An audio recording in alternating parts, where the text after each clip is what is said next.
श्री द्वारकाधीश चरण चरण श्री द्वारकाधीश सदा सहाय। श्री कृष्णार परमस्तु श्री द्वारकाधीश प्रसन्नोस्तु। श्री द्वारकेश केशव केश विशेष स्तुति गुणदेश शारदेशीयेश प्रणत सुवेश त्वय नतिर्मे नमो वाक्पते वाचे वल्लभाचार्य रूपिण्यै आचार्याण्यै महालक्ष्म्यै सरस्वत्यै नमो नमः। श्री कृष्णाय नमः। श्री गोपीजन वल्लभाय नमः। श्रीमदाचार्य चरण कमलेभ्य नमः। श्री गोसाई जी परम दयालवे नमः।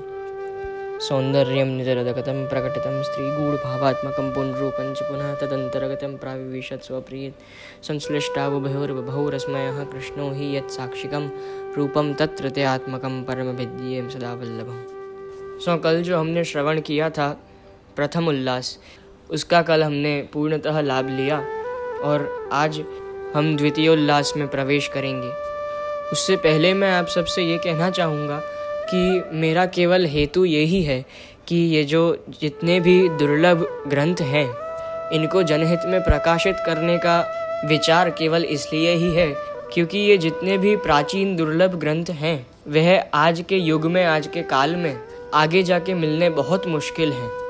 इसलिए मेरा प्रयत्न केवल यही है, ऐसे प्राचीन इतिहास और ऐसे प्राचीन ग्रंथ लुप्त हो जाएं और कोई भी इनका आनंद न उठा पाए, उससे अच्छा है हम ऐसे ग्रंथों को ऐसी जगह पर प्रकाशित करें जिससे अद्यावधि आगे तक वह सभी वैष्णव जन को सुलभ हों और आगे की पीढ़ी भी इनका आनंद और लाभ उठा सके। और आज का युग तो डिजिटल ही होता जा रहा है, इसलिए YouTube के माध्यम से हम ये पद उठा रहे हैं। कल हमने प्रथमोल्लास पूर्ण किया और उसमें श्रवण किया कि कैसे ब्रह्मा जी को द्वारकाधीश प्रभु का स्वरूप प्राप्त हुआ और उनको सेवा करने का लाभ मिला।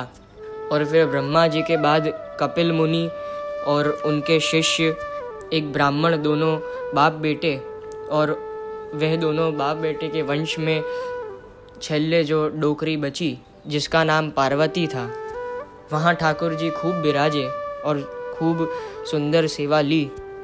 अब द्वितीयोल्लास में अपन प्रवेश करें। एक समय आबू पर्वत में सूर्यवंशी राजा एक पुत्र परम भगवत यानी परम भगवदीय चक्रवर्ती राजा अम्बरीश राज्य करते थे। अब राजा अम्बरीश की वार्ता आ रही है। इनकी वैष्णवता की कथा श्रीमद् भागवत में प्रसिद्ध है। सतयुग में राजा अम्बरीश ने 1000 वर्ष तक स्वल्प आहार सु तपस्या करी थी। स्वल्प आहार यानी बहुत ही कम मात्रा में आहार लेना, वो स्वल्प आहार होता है। तो ऐसे स्वल्प आहार करके उनने 1000 वर्ष तपस्या की और फिर 2000 वर्ष तक केवल फलाहार लेके तप कियो, यानी फिर फलाहार करके तप किया। और फिर 2000 वर्ष केवल जलपान करके तप कियो। ता पाछे 3000 वर्ष केवल वायु भक्षण करके तप कियो। और 2000 वर्ष तक पेड़ पे सूखे गिरे पत्ते को आहार करके तप कियो। ऐसे 10,000 वर्ष की तपश्चर्या पूर्ण भई। यानी पहले केवल स्वल्प आहार करके 1000 वर्ष तक, फिर 2000 वर्ष फलाहार करके, फिर 2000 वर्ष जलपान करके और 3000 वर्ष केवल वायु भक्षण करके, और फिर बाकी के 2000 वर्ष उनने केवल वृक्ष के सूखे पत्ते खाकर उनने तपश्चर्या की। तो कुल मिलाकर 1000 वर्ष हुए। 1000 वर्ष की तपश्चर्या राजा अम्बरीश ने की। तब अम्बरीश की परीक्षा लेवे के कारण साक्षात विष्णु भगवान ने इंद्र को रूपधर दर्शन दिए और मनवांछित फल मांगवे की आज्ञा करी कि हे राजन, तुमको भक्ति युक्त देखी के मैं वर देवे को आयो हूँ, सो वर मांगो। यानी ये स्वयं विष्णु भगवान इंद्र बन के आए हैं। अम्बरीश बोले, तुम मुक्ति देवे में असमर्थ हो और तुम्हारी दया सु त्रिलोकी को राज्य मेरे भी है, तासु वर मांगनो मुकु रुचे नहीं है। यानी वो इंद्र को देख के यूँ कह रहे हैं कि तुम मुक्ति देने में असमर्थ हो, यानी तुम मुक्ति नहीं दे सकते, और तुम्हारी दया के कारण मेरे पास त्रिलोकी को राज्य भी है। तासु मुकु कछु मांगनो रुचे नहीं, मतलब मुझे मांगना कुछ आपसे ठीक नहीं लगता है। क्योंकि अम्बरीश तो जान रहे हैं कि इंद्र हैं, किंतु स्वयं भगवान विष्णु हैं और फिर राजा अम्बरीश कहें, आपको मैं स्वागत करूँ हूँ, पाछे पधारो। जिन भगवान की मैंने आराधना करी है वे ही चतुर्भुज भगवान प्रसन्न होए के वर देंगे, तभी मैं वर ग्रहण करूँगा। तुम भले जाओ, तुमको मैं नमस्कार करूँ हूँ। उनने इंद्र मान के उनको कहा कि आप भले अब जाओ, मैं आपको नमस्कार करूँ, लेकिन जब स्वयं भगवान चतुर्भुज विष्णु पधारेंगे तभी मैं उनका वर ग्रहण करूँगा। तब इंद्र बोले, मैं वर देऊँ हूँ और तुम वर नहीं ले हो। मैं वज्र को प्रहार करके तुम्हारो वध करूँगा। सो ऐसे क्रोध करी के जीभ सो ओष्ठ चाटी के वज्र घुमायो। ता समय अनेक उत्पात होए लगे, पृथ्वी कंपायमान होए गई, चारों ओर अंधकार छाए गयो। ऐसो इंद्र ने कोप कियो। राजा ने वाही समय आंखें मीची के समाधि चढ़ाई लीनी और अपने इष्ट देव को ध्यान करवे लगे। सो राजा की दृढ़ भक्ति देख भगवान ने साक्षात प्रकट होए के दर्शन दिए और अपनी मेघ सी गंभीर वाणी सु ध्यानावस्थित राजा के प्रति आज्ञा करीवे लगे। हे वत्स, हे अनन्य भक्त, हे राजन, मैं तेरे ऊपर बहुत प्रसन्न हूँ। तेरो कल्याण होवे और दुर्लभ से दुर्लभ जैसो चाहो वैसो वर मांगो। तो यहाँ विष्णु जी ने उनकी परीक्षा लेने के लिए एकदम क्रोधमय हो गए और कहा कि मैं तुझ पे वज्र का प्रहार करके तुझे मार दूंगा। तब पूरी पृथ्वी हिलने लगी और सब दिशा में अंधकार छा गया। तब भी वह राजा अम्बरीश इतने भगवदीय थे और भक्तिमय थे कि उनने डरे बिना वह अपने जो इष्ट को मानते थे, यानी विष्णु भगवान की जो पूजा और आराधना करते थे, उनके ही स्मरण में और उनके ही चिंतन में वे फिर समाधि में चले गए, यानी उनका ध्यान करने लगे। तो वह इंद्र यानी साक्षात विष्णु जी ने देखा कि यह तो मेरा अनन्य भक्त है। तो आपने राजा की भक्ति देखकर स्वयं प्रकट हो गए। और आपकी वाणी कैसी है, तो यहाँ वर्णन किया है कि आपकी मेघ सी गंभीर वाणी है। सो आपकी मेघ सी गंभीर वाणी सु जो राजा ध्यान स्थित था उसके प्रति आज्ञा करने लगे कि हे वत्स, हे अनन्य भक्त, हे राजन, मैं तेरे पे बहुत प्रसन्न हूँ और तेरा कल्याण हो, और दुर्लभ से दुर्लभ जो तू मांगे वैसा तुझे मैं वरदान देने को तैयार हूँ। सो तब अम्बरीश बोले, हे प्रभो, यदि आप प्रसन्न हैं और वर दियो चाहे हैं, यानी आप वर देना चाहते हैं, तो संसार समुद्र सु मूकूं तारीवे के लिए वर दें। कि आप प्रसन्न होकर मुझे वर देना चाहते हैं तो संसार समुद्र से मुझे तार लीजिए। फिर कही जो पुलत्स ऋषि कहे हैं। तब विष्णु भगवान ने राजा अम्बरीश सु संसार को क्षय करीवे वारो ज्ञान योग कहो कि या ज्ञान योग से मनुष्य तत्काल मुक्त हो जाए है, यानी ऐसा महात्म्य ज्ञान योग का है। सो ये सुन के राजा ने प्रणाम करके भगवान से प्रार्थना करी, हे प्रभु, आपने जो ज्ञान योग विस्तार से कहो सो मनुष्यन को अत्यंत दुर्लभ है, तामे भी कलयुग के मनुष्यन को अतिशय दुर्लभ है। तासु चतुर्भुज प्रभु आप प्रसन्न भये हैं तो कृपा करी के क्रिया योग भी बतावें, यानी कर्म योग भी बताओ। राजा की प्रार्थना सुन के भगवान ने अम्बरीश को क्रिया योग सेवा पूजा की विधि रीति सु बताई।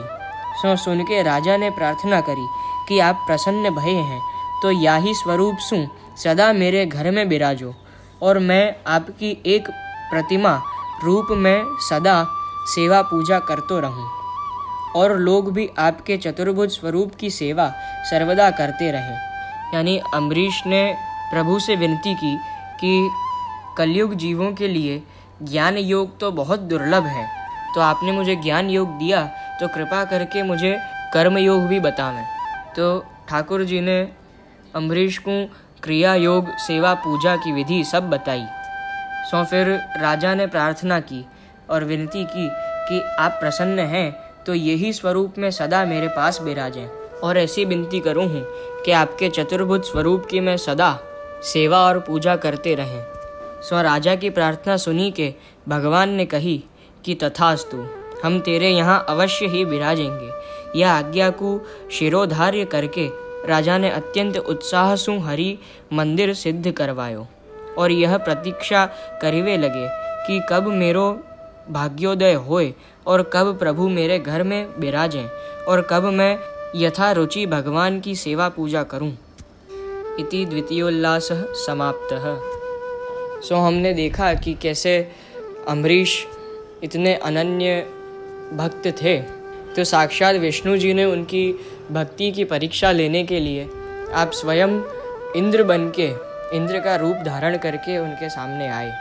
फिर भी राजा अम्बरीश ने वह इंद्र का वर लेने के लिए नकार दिया और कहा कि आप मुझे मोक्ष देने में सामर्थ्य नहीं हो, और मैं जिनको इष्ट मानता हूँ, जिनकी आराधना करता हूँ, वह यदि उनकी इच्छा से मुझे वर देने का विचारें तो उनका वर मैं अवश्य ग्रहण करूँगा। तो यह सुन के इंद्र क्रोधित हो गए और उनने कहा कि मैं वज्र से तुम्हारे पर प्रहार करूँगा और तुम्हें मार दूँगा। तब भी राजा अम्बरीश घबराए नहीं और विष्णु जी के चरणारविंद के आश्रय में रहे और उनका ही ध्यान करने लगे। तो साक्षात विष्णु ही जब पधारे थे तो उनने देखा कि यह अनन्य भक्त है। तब आपने अपना स्वयं साक्षात रूप धारण किया और आज्ञा की कि जैसा दुर्लभ से दुर्लभ वर तुम्हें चाहिए वो तुम मुझसे मांगो। तो अंत में जाके विष्णु जी से राजा अम्बरीश ने उनके चतुर्भुज स्वरूप की सेवा मांगी। इसलिए हमारे में राजा अम्बरीश परम भक्त गिनाते हैं और श्रेष्ठ भक्तों में से, मर्यादा वैष्णवों में से गिनाते हैं। तो एक आप सबके सामने मैं प्रकाशन करना चाहूँगा और ये भेद आप सभी का दूर करना चाहूँगा महाप्रभु जी की वाणी के अनुसार, कि हम जैसे कहते हैं कि कृष्ण, विष्णु और नारायण, तो हमें एक बात जान लेनी चाहिए कि आप सब में कोई प्रकार का स्वरूप भेद बिल्कुल नहीं है। आप एक दूसरे से बिल्कुल अभिन्न हैं। हमें बिल्कुल भी भिन्नता तो देखनी ही नहीं चाहिए। केवल यदि भेद है तो कृष्ण यानी मूल स्वरूप और नारायण में भेद है तो केवल लीला भेद है, उनमें स्वरूप भेद नहीं है। आप दोनों ही सच्चिदानंद रूप ही हैं। तो मूल स्वरूप हमें जरूर कृष्ण ही मानने चाहिए, किंतु साक्षात केवल उनमें ही लगता है जो पूर्ण पुरुषोत्तम परब्रह्म है। देखो, आप सभी को एक उदाहरण दूं कि जैसे कंपनी में बॉस होता है, तो बॉस, फिर मैनेजर और फिर एम्प्लॉयज़। तो वो बॉस कौन है? वह मूल स्वरूप श्री कृष्ण है, यानी पूर्ण पुरुषोत्तम परब्रह्म। फिर मैनेजर जो कि मूल स्वरूप के ही अंतर्गत आता है, वो नारायण यानी विष्णु। और आप सभी के बाद जो अक्षर ब्रह्म है वो आते हैं, और एम्प्लॉयज़ यानी जितने भी देवी देवता हैं। तो मूल स्वरूप जो कृष्ण हैं, परात्पर परब्रह्म जो मूल स्वरूप हैं, वो तो केवल जगत को केवल आपने अपने क्रीड़ा के लिए प्रकट करवाया है, क्योंकि जो परब्रह्म है स एकाकी न रमते। वो परब्रह्म अकेला क्या कहीं रमण करे और क्रीड़ा करे, इसलिए सृष्टि का निर्माण हुआ। तो देखो, जैसे आप अकेले ही कोई खेल खेलते रहो तो क्या आनंद आवे? नहीं आवे। इसलिए तो वो जो मूल स्वरूप है, जो मूल पुरुष हैं, जो कृष्णस्तु भगवान स्वयं हैं, वह तो केवल रमण करने के लिए और क्रीड़ा करने के लिए विराज रहे हैं। अब उनका ये काम थोड़ी है कि पूरे जगत को आप संचालन करें और देखें कि क्या चल रहा है। इसलिए वो सृष्टि को संभालने के लिए आपने अपने स्वरूप में से ही एक और स्वरूप प्रकट किया, और वो स्वरूप को अपन नारायण कहते हैं। तो ये दो स्वरूप को यदि अपन देखें तो कोई भिन्नता नहीं है, केवल भेद है तो लीला भेद है। क्योंकि अब चलो पूरा भेद नहीं, किंतु थोड़ा सा तो रखना पड़े ना। तो बिल्कुल ही भिन्न है और भेद है ऐसा भी नहीं है। तो ठाकुर जी ने अपने ही स्वरूप में से एक रूप और धारण किया, तो वह नारायण का स्वरूप है। तो साक्षात परब्रह्म में सत निरवधि है, चिद निरवधि है और आनंद निरवधि है, यानी असीम है। इसलिए आप अगणितानंद हैं कि भाई जिसमें सब कुछ अगणित हो। और नारायण स्वरूप देखें तो उनमें भी सद अंश जो है वो निरवधि है, चिद अंश भी है वो भी निरवधि है, किंतु आनंद अंश जो है वो थोड़ा सा कम है, तो भाई ऐसा भी नहीं है कि बिल्कुल ही नहीं है, थोड़ा सा उनमें भेद है।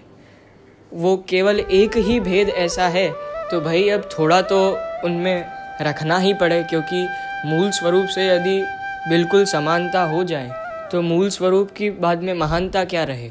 इसलिए आपने मूल स्वरूप से सच्चिद तो निरवधि रखा कि जो अगणित हो, किंतु केवल आनंद अंश जो है वो गणित रखा।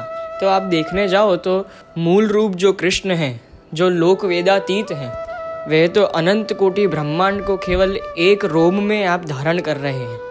तो उनको कुछ श्रम लेना पड़े और ये ब्रह्मांड को संभालने का भार उठाना पड़े, तो ऐसा कैसे संभव है। इसलिए आपने एक और स्वरूप धारण किया। तो यदि ये विषय पे हम चर्चा करने बैठें तो बहुत लंबा जा सकता है। इसलिए आप तो केवल ये समझो कि मूल रूप जो कृष्ण विराजते हैं वो बॉस हैं, जिसको कुछ करने की ज़रूरत ना पड़े। इसलिए उनने मैनेजर को रखा, जिससे उनकी पूरी सृष्टि जो भी है वह अनंत कोटि ब्रह्मांड उनको संभालना ना पड़े, और वो केवल अपने निज जनों के संग क्रीड़ा कर सकें और लीला कर सकें। तो जितना मेरे समझ में आया उतना मैंने आपके सामने प्रस्तुत किया। बाकी मुझसे कोई भी त्रुटि रह गई हो तो आप सब मुझे क्षमा करें। और आज का द्वितीयोल्लास पूर्ण हुआ। कल फिर हम तृतीयोल्लास में प्रवेश करेंगे, उसका आनंद उठाएंगे और देखेंगे कि राजा अम्बरीश को श्री द्वारकाधीश प्रभु कैसे प्राप्त हुए और कहाँ प्राप्त हुए, और उनने कैसे किस ढंग से कितने वैभव के साथ आपने राजा अम्बरीश ने श्री द्वारकाधीश प्रभु की सेवा की। श्री द्वारकाधीश की जय। श्री कृष्णाय नमः। श्री गोपीजन वल्लभाय नमः। श्रीमदाचार्य चरण कमलेभ्य नमः। श्री गुसाई जी परम दयालवे नमः।